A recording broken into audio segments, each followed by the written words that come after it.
I would love to know, which we'll never have this data, but I would love to know how many of the products that exist today or that we've Mm, even featured or like talked about on the podcast or the newsletter either didn't exist at all or definitely didn't exist with a certification or a regen claim on it.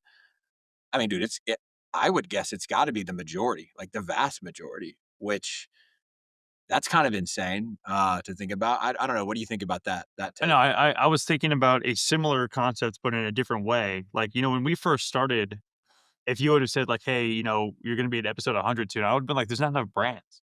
Yeah. Hmm. Like there aren't enough regenerative brands to do this for 100 episodes. And now here we are, and coming out of Expo, it feels like we have. I mean, you've got better visibility into this than I do, but line of sight into 150 or more. Easily line of sight to the next 100, I would say, just from a brand perspective. So, yeah, it's wild. Yeah, like if you would have sat down, like when we had this conversation, like, yeah, for sure, man, we're gonna have at least 200 episodes. I'd be like, you're out of your mind. Mhm, But here we are. 3 years ago, this movement was in a very different place.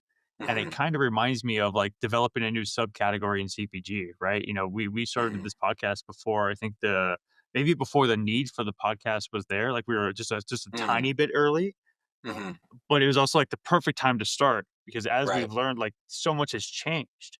Mhm, And we've been able to use this platform to share um I mean, so much of what we learned from others and how the industry is changing. It's just timing could not have been better. You did a fantastic job of identifying like this is a need. And at first I was like, yeah, cool, whatever, man. I'll try to do this podcast. But it really does seem like it's made an impact, which is super awesome.